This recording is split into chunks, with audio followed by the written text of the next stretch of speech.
Bienvenidos nuevamente a la segunda sesión del curso de Educación Cívica y el día de hoy corresponde el tema de sujeto de derecho, ¿no? La semana pasada habíamos desarrollado el tema de derechos humanos, cuáles eran las características, cuáles son aquellos derechos fundamentales de la persona, ¿no? Y ahora vamos a tratar sujeto de derecho, ¿no? Entiéndese sujeto por la denominación a las personas, ¿no? Y vamos a encontrar diferentes personas en referencia a la atribución de obligaciones y deberes, ¿no? Ahora, entonces, ¿qué es lo que te dice el concepto de sujeto de derecho? ¿A quiénes se les considera sujeto de derecho?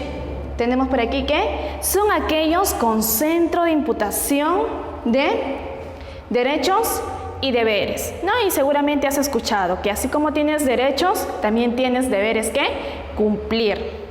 Bueno, entonces está mencionando sobre los tipos de sujeto de derecho. Tenemos por aquí el concebido. Por aquí la persona natural, la persona jurídica, organización de personas no inscritas. El concebido, ¿qué es lo que se te viene a la mente cuando te hablan del concebido? ¿No? Primero, ¿desde cuándo se considera concebido? ¿No? Y tienes en la pizarra que te dice que comienza desde la concepción, fecundación, ¿no? Que viene a ser la unión del espermatozoide y el óvulo, ¿no? Y termina con el nacimiento. Termina con el nacimiento respecto al concebido. Ahora, hay mucho debate y mucha problemática respecto al concebido. Ya la semana pasada yo les había comentado que el aborto en el Perú no está permitido a excepción del aborto terapéutico. Y ahí radica sobre todo la problemática en poder determinar desde qué etapa, desde qué mes se considera ser humano. Porque, por ejemplo, una persona podría decir, yo voy a abortar a los 3 meses. O yo voy a abortar a los 2 meses porque todavía no es ser humano, ¿no? Y otros podrían decir no, a partir de la unión del espermatozoide y el óvulo ya es ser humano, por lo tanto se estaría vulnerando el derecho a la vida. Entonces hay todo ese debate porque no hay una determinación exacta desde qué mes, desde qué día en sí es considerado ser humano, ¿no? Pero a rasgos generales tenemos que el concebido inicia desde la fecundación y culmina con el nacimiento. ¿Ya? Ahora, características del concebido. ¿Qué es lo que te dice en la pizarra? Que la Constitución le reconoce derechos en todo cuanto le favorece. Le reconoce los derechos en todo cuanto la favorece. ¿Qué quiere decir? Que por el hecho que todavía no ha nacido, no significa que no tenga derechos. Ahora, su derecho será, o su deber será, por ejemplo, vivir. No, eso sería su derecho, ¿no? Y es lo que observas aquí en la pizarra. Goza de las siguientes facultades. Derecho a la vida, ¿no? Derecho a vivir. Eso es su derecho fundamental y también para todos nosotros. Custodia de sus bienes, ¿no? Y seguramente has escuchado. Le corresponde la herencia, ¿no? De su padre o de su madre. La custodia de sus bienes. ¿Qué sucede, chicos?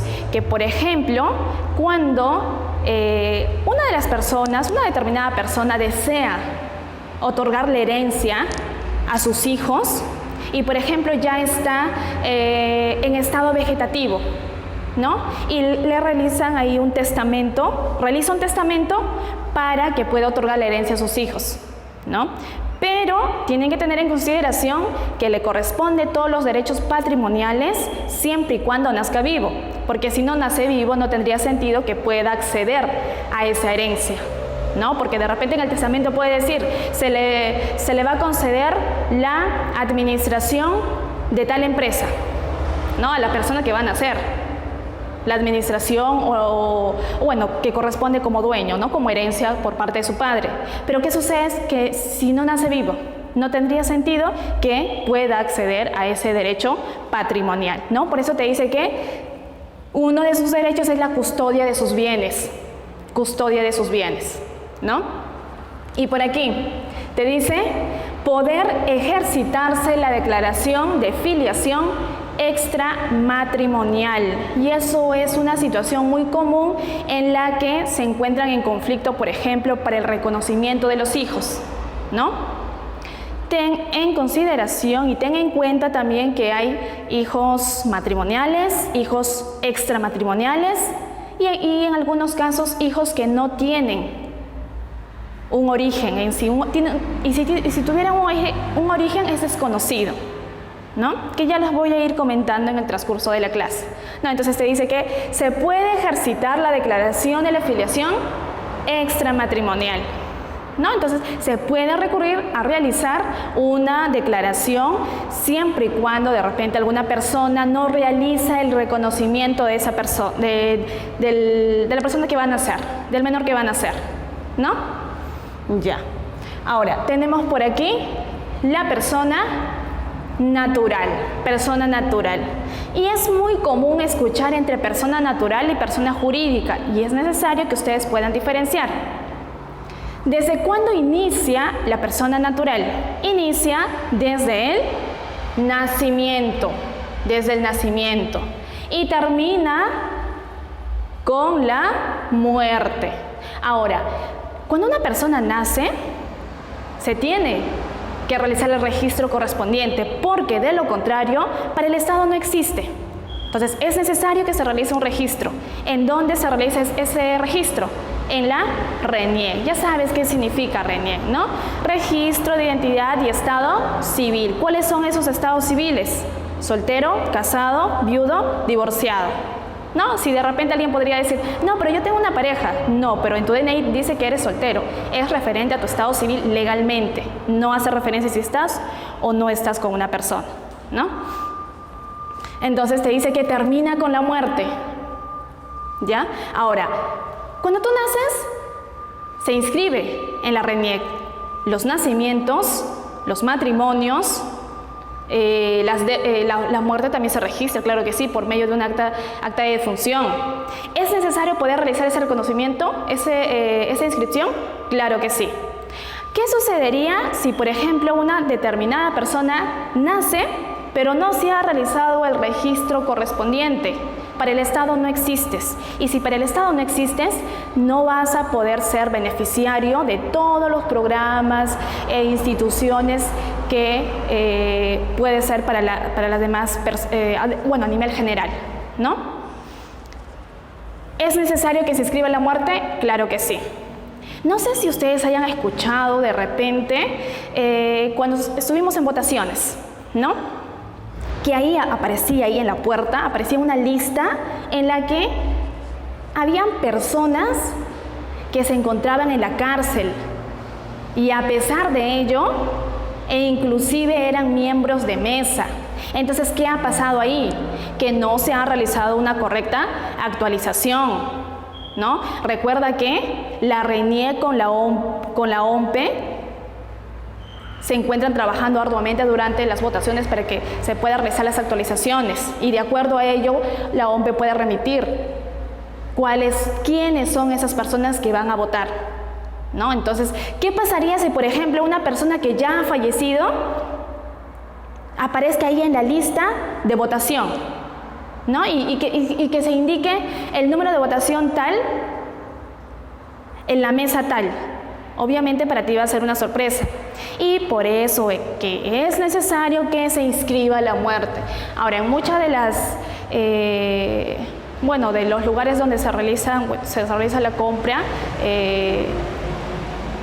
para que una persona se pueda acreditar correctamente como fallecida, es obligatorio una acta de defunción.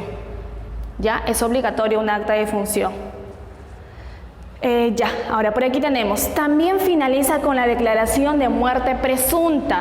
Finaliza con la declaración de la muerte presunta. ¿No? ¿Qué quiere decir declaración de muerte presunta? Cuando no está el cadáver. ¿Qué sucede? Que hay personas que se encuentran desaparecidas, ¿no? Entonces, se tiene que tener en consideración los años, ¿no? Por ejemplo, va a variar 2, 5, 10 años. ¿Cuándo se realiza declaración de muerte presunta en caso de 2 años? ¿No? Cuando se ha encontrado en una situación de peligro inminente, Entonces se realiza una declaración de muerte presunta, ¿no? ¿Para qué? Para que se pueda realizar la administración de sus bienes, porque de lo contrario va a quedar al aire, ¿no? Ahora, tienes por aquí también una característica de la persona natural. Es una persona aquí, es una persona física, ¿ya? Es una persona física. ¿Qué quiere decir? Que sea una persona física, que tú puedes identificar a dicha persona, a diferencia de una persona jurídica, que no se puede percibir literalmente porque es abstracta, ¿no? Ahora tenemos por aquí también cuáles son las atribuciones de la persona natural. Domicilio. ¿Tiene derecho a un domicilio? Claro que sí, todos nosotros tenemos derecho a un domicilio. Nombre. Claro que sí, ¿no? A un nombre. Y no sé si les había comentado la semana pasada, y si no, ahora les menciono. ¿Saben ustedes que ahora se puede elegir el orden de los apellidos, ¿no? Antes era usual que cuando te preguntasen, por ejemplo, ¿cuáles son tus datos completos? Y tú puedas decir, ¿no? María Cajacuri Velázquez. Se entendía, se podría inferir que Cajacuri era tu apellido paterno, pero ahora ya no es así, ¿no? Y es una ley que ha sido aprobada hace 2 años, en la que ahora se puede elegir si primero va el apellido paterno o si primero va el apellido materno, ¿no? Entonces queda libre elección. Capacidad. Tienes capacidad de goce y capacidad de ejercicio. Cuando te digan que tiene capacidad de goce, te está diciendo que todos nosotros, por ser seres humanos, somos dueños de los derechos. Y cuando te digan que tiene capacidad de ejercicio, es porque te está haciendo mención que nosotros podemos ejercitar nuestros derechos. Recuerda que una persona tiene capacidad de ejercicio cuando haya cumplido la mayoría de edad, es decir, 18 años. ¿No? Ejemplo de una capacidad de ejercicio, cuando se presente algún referéndum y tú puedas ir a dar a conocer tu opinión, ¿no? Ya. Ahora, tenemos por aquí a la persona jurídica. La persona jurídica. ¿Desde cuándo inicia la persona jurídica? Desde la inscripción en los registros públicos. Así como una persona física nace y se requiere que se inscriba en la RENIEC, una persona jurídica también. Se tiene que acreditar su nacimiento, ¿no? Pero recuerda que es abstracta. ¿Dónde se inscribe? En el registro público. ¿Y cuándo termina? Por el cese de la empresa, ¿no? Por la liquidación de la empresa, ¿no? Si de repente se encuentra en quiebra y ya no puede continuar con sus actividades económicas, entonces finaliza, ¿no? Es una persona abstracta, ya te lo había mencionado. Uno no puede percibir directamente a la persona jurídica. Lo que sucede es que la persona jurídica viene siendo representada por una persona natural, quien realiza la administración, ¿ya? Tenemos por aquí ejemplos de persona jurídica, ¿no? La iglesia, sociedades, ¿no? Y cuando te hablo de sociedades, viene a ser la constitución de empresas. Por ejemplo, sociedad anónima abierta en la que se puede cotizar en la Bolsa de Valores de Lima, ¿no? Cualquier otra persona, si desea invertir de acuerdo también a las cláusulas, se puede incorporar a la sociedad anónima abierta, ¿no? Hay libre albedrío adecuándose a las cláusulas del estatuto. Sociedad anónima cerrada, ¿no? Hay un determinado número de accionistas en la cual no puede exceder, ¿no? Que es de 20 accionistas, ¿no? Y tenemos por aquí las empresas unipersonales. Empresas unipersonales, no sé, por ejemplo, de repente hayas observado Banco Azteca, ¿no? Es un ejemplo de persona jurídica. Los bancos, por ejemplo, la empresa Coca-Cola, Inca-Cola, Mifarma, son personas jurídicas. O también, por ejemplo, cuando tú hayas observado, no sé, tiendita o bodega Don Juan, supongamos, ¿no? Entonces, son ejemplos de persona jurídica, teniendo en consideración si se ha registrado en los registros públicos, valga la redundancia, ¿ya? Porque no todos los colegios, no todos los institutos necesariamente son personas jurídicas, ¿ya? Y ahí vamos a tratar con respecto a la organización de personas no inscritas. ¿Dónde radica la diferencia esencial? En que si se inscribe en los registros públicos, pues obviamente tiene que pagar impuestos, ¿no? En cambio, cuando son organización de personas no inscritas, no van a pagar impuestos, porque su finalidad no es estrictamente económica o lucrativa, sino su finalidad, que te dice aquí en la pizarra, se caracteriza por no tener fines lucrativos, sino sociales, culturales. Entonces, se constituye como organización de personas no inscritas porque tiene un fin social, cultural, entre otros, ¿no? Y ejemplo de ello tenemos algunos colegios, inclusive institutos, que no están conformados como persona jurídica, sino como organización de personas no inscritas, ¿no? Que obviamente pasa también por una fiscalización que corresponde al Ministerio Público. ¿Por qué? Porque uno podría decir, yo voy a crear por ejemplo, una asociación o una fundación, porque mi fin no es lucrativo, yo quiero realizar el apoyo para la población más vulnerable. Por lo tanto, el Estado no me podría realizar el cobro de impuestos que corresponde sí a una persona jurídica, indistintamente a otros impuestos, ¿no? ¿Qué sucede en la práctica? Que hay muchas de las organizaciones que, entre comillas, se determina como asociaciones, pero en realidad su fin es lucrativo, ¿no? Pero ahí se encarga el Ministerio Público de poder realizar dicha investigación, ¿no? Porque eso es como una estrategia, ¿no? Como una estrategia. Ahora, tienes por aquí, entre las organizaciones de personas no inscritas tenemos a fundaciones, comité y asociaciones, que va de acuerdo a lo que estipula el Código Civil de 1984. Ahora, ejemplos de asociaciones, y esto va a ser un dato de repente que te va a llamar la atención porque eres hincha de uno de esos clubes de fútbol. Te comento un poco la situación, ¿ya? En el 2012 se realizó un decreto de urgencia durante el gobierno de Ollanta-Humala. ¿Para qué? Para que se realice la administración de los clubes de fútbol. ¿Por qué? Porque tenían una larga deuda con la SUNAT, una inmensa deuda con la SUNAT. Entonces, el Estado, al percatar esa cantidad de deudas con la SUNAT, lo que decidió es, ¿por qué no realizamos la administración de dichos clubes de fútbol? ¿Pudieron realizar la administración de los clubes de fútbol? No. Y ahora les comento cómo fue la situación.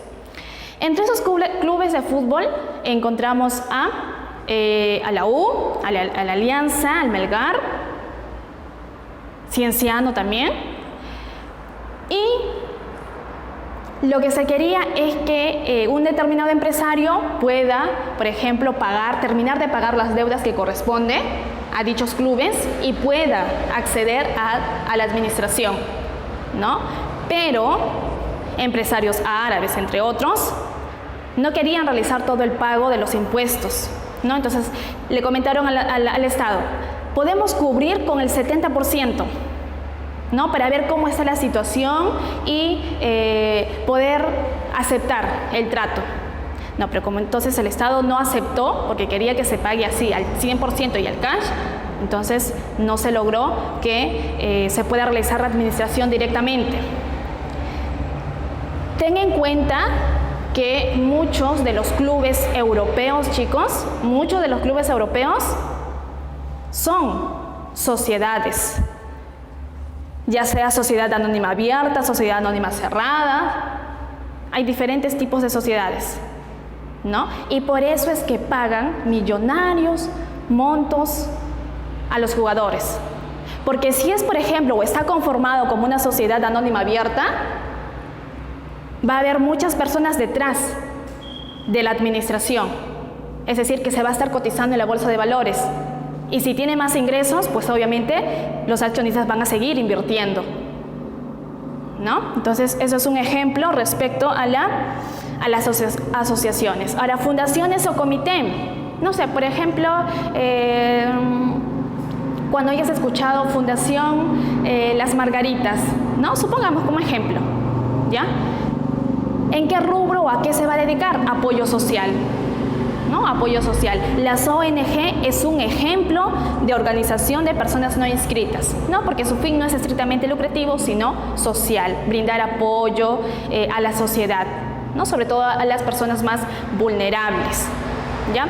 Entonces, vamos a realizar un pequeño repasito con todo lo mencionado, y habíamos reiterado que el tema corresponde a sujeto de derecho.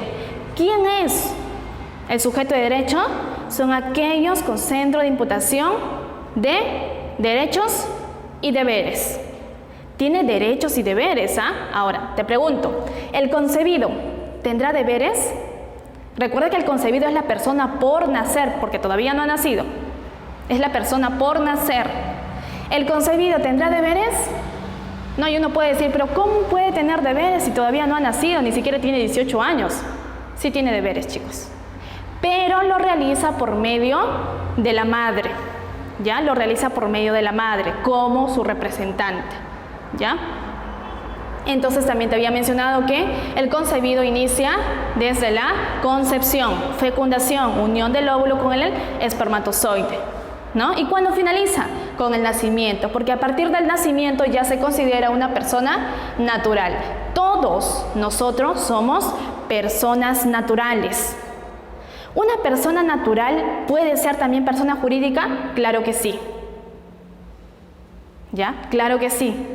Pero siempre y cuando también se realice la inscripción en los registros públicos y se haya constituido, por ejemplo, una empresa, ¿no? Porque tú vendrías a ser uno de los representantes de esa persona jurídica, ¿ya? Ahora, ¿solamente las empresas tienen RUC? No. También las personas físicas, las personas naturales, sin necesidad de tener una empresa, puedes tener un RUC, ¿no? Y por ejemplo, tienes en el caso de los recibos por honorarios, o cuando quieres realizar alguna transacción, etcétera, hay situaciones en las que se requiere tu RUC, ¿no? Entonces no es necesario tener una empresa para que tú puedas tener un RUC, ¿ya? Recuerda que la SUNAT realiza y constata, ¿no?, en qué estás invirtiendo, de dónde provienen tus ingresos, porque de lo contrario, y es lo que sucede sobre todo con la gran mayoría de personas que son independientes, ¿no? Cuando no se constata el ingreso, es decir, cuando no se sabe de dónde está proviniendo el ingreso, cuando tú vayas al banco y van a verificar tu historial crediticio, de dónde provienen tus ingresos, y tú vas a decir, bueno, trabajo independientemente, ¿no?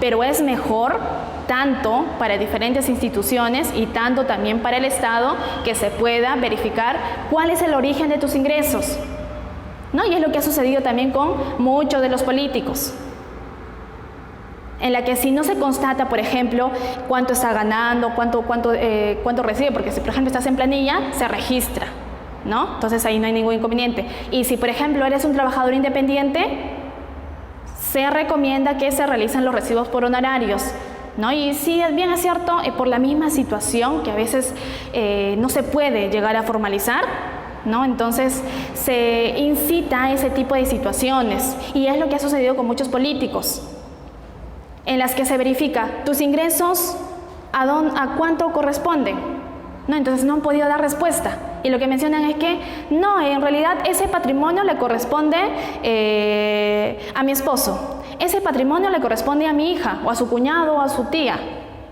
Entonces no hay una correcta verificación. Entonces es por eso que es necesario, tanto para nosotros, en beneficio de nosotros, y tanto para el Estado, que se pueda constatar, ¿no? Ya. Entonces, ¿el concebido tiene deberes? Sí, pero lo realiza por medio de su madre, ¿no? Por medio de su madre, ¿no? Y recuerda que se le va a conceder los derechos patrimoniales. Cuando hablo de patrimonio hago referencia a bienes. Se le va a conceder los derechos patrimoniales siempre y cuando nazca vivo, ¿no? Siempre y cuando nazca vivo. Ya, entonces también les había comentado sobre la persona natural, ¿no? Que inicia con el nacimiento y termina con la muerte. ¿Es necesario inscribir el nacimiento? Sí. ¿Es necesario inscribir la muerte? Sí. ¿No? Ahora, sobre el hijo matrimonial, hijo extramatrimonial y aquel hijo que tiene un origen desconocido. Si es hijo matrimonial, le corresponde el apellido de ambos progenitores. Si es un hijo extramatrimonial, es decir, fuera del matrimonio, le corresponde el apellido de aquellos progenitores que lo reconozcan. ¿No? Si, por ejemplo, solamente lo reconoce la madre y no el padre, pueden ser los dos apellidos de la madre. Sí se da esas excepciones, ¿no? Pero ahora, como ya ha avanzado la tecnología, con una prueba de ADN ya se puede constatar. No se puede constatar y por eso es que también en el concebido aquí poder ejercitarse la declaración de filiación extramatrimonial, ¿no? Para que se pueda acreditar si es o no es el padre. Y las atribuciones que tiene derecho a un domicilio, a un nombre, una capacidad de goce y de ejercicio. Ahora, con respecto a la persona jurídica, comienza desde la inscripción en los registros públicos, y termina con el cese, con la liquidación de la empresa. ¿Ya?